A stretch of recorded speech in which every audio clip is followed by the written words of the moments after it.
আসসালামু আলাইকুম রহমতুল্লাহ বারাকাত। শেখ হাসিনা সরকারের পলায়নের পরে বাংলাদেশের ক্ষমতার মধ্যে যদি ডক্টর ইউনূস ব্যতীত অন্য কোনো সরকার হতো, তাহলে কি বাংলাদেশ এতদিন পর্যন্ত টিকে থাকতে পারতো? তাহলে কি বাংলাদেশের মানুষ এখন যেভাবে কিছুটা হলেও শান্তিতে ঘুমাতে পারতেছে, অন্য কেউ আসলে কি এরকম ভাবে ঘুমাতে পারতো? এই নিয়ে আজকে কিছু কথা বলবো। আওয়ামী লীগ এবং ভারতের যত সব অস্বস্তি, সেটা হলো যে ডক্টর মোহাম্মদ ইউনূসকে নিয়ে। এই ডক্টর মোহাম্মদ ইউনূস যদি বাংলাদেশের ক্ষমতার মধ্যে না আসতো, তাহলে বাংলাদেশকে বিশ্বের বিশ্বের সামনে ভারত জঙ্গি রাষ্ট্র হিসেবে উপস্থাপন করত। ভারত এই বাংলাদেশকে নিয়ে বড় ধরনের একটি গেম খেলতো। এরকমও হতে পারতো যে বাংলাদেশের মধ্যে ভারতীয় সেনাবাহিনী কোনো অপারেশন চালাইতো, এরকমটা হতে পারতো। কিন্তু ডক্টর মোহাম্মদ ইউনূস আসার কারণে ভারত এবং আওয়ামী লীগের এই দুটো পথ বন্ধ হয়ে গেছে।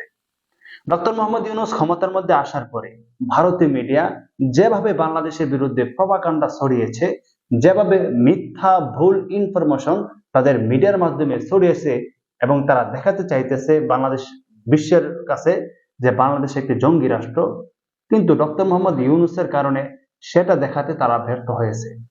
তারা পৃথিবীর বিভিন্ন দেশের মধ্যে যখন নাকি বাংলাদেশ নিয়ে আলোচনা করতে যায়, তখন ডক্টর মোহাম্মদ ইউনূসের কারণে সেটা ব্যর্থ হয়ে যায়।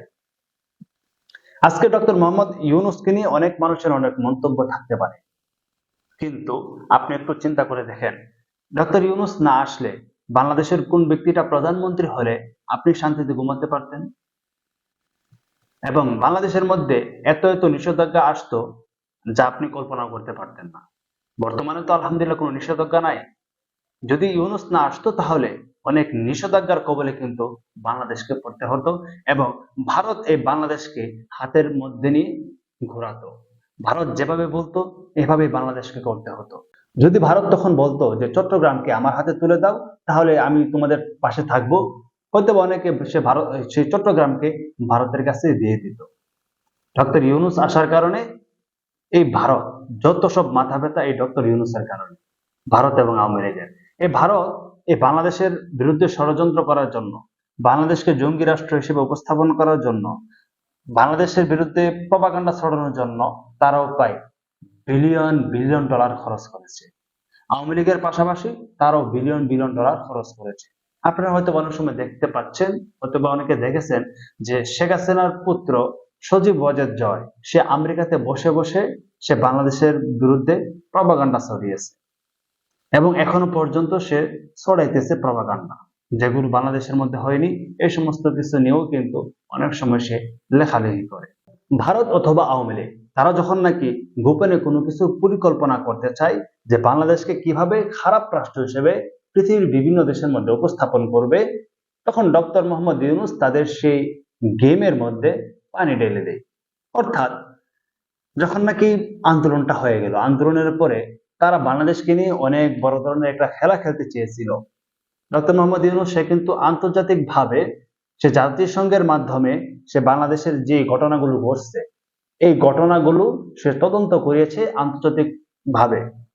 এবং এই আন্তর্জাতিক ভাবে তদন্ত করার দ্বারা একটি লাভ হলো এটাই, যে পৃথিবীর সব দেশ এখন জানবে যে আসলে কে অপরাধী, আসলে বাংলাদেশের মধ্যে কি হয়েছিল, আসলে বাংলাদেশের জনগণের উপর কতটা অত্যাচার করেছিল সেই শেখ হাসিনা সরকার। ডক্টর মোহাম্মদ ইউনূস সে ঠান্ডা মাথার খেলোয়াড়। সে কথা কম বলে, আপনি দেখবেন যে মিডিয়াতে সে বেশি আসে না, হয়তো মাঝে মধ্যে এক দুইটা ভাষণ দেয়, কিন্তু এরকম ভাবে সে বেশি একটা কথা বলতে চায় না। কিন্তু তার কাজ আপনি দেখবেন সে অনেক কাজ করে।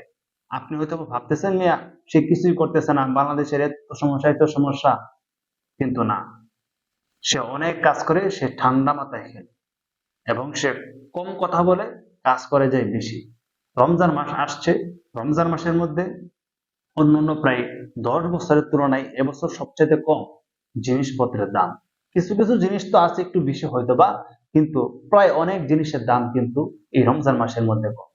ইউনূস সরকার আসার পরে বাংলাদেশের মধ্যে অনেক বড় বড় ব্যক্তির আগমন ঘটেছে, বর্তমানে ঘটতেছে, সে যতদিন থাকবে অনেক বড় বড় ব্যক্তির আগমন ঘটবে এই বাংলাদেশের মধ্যে।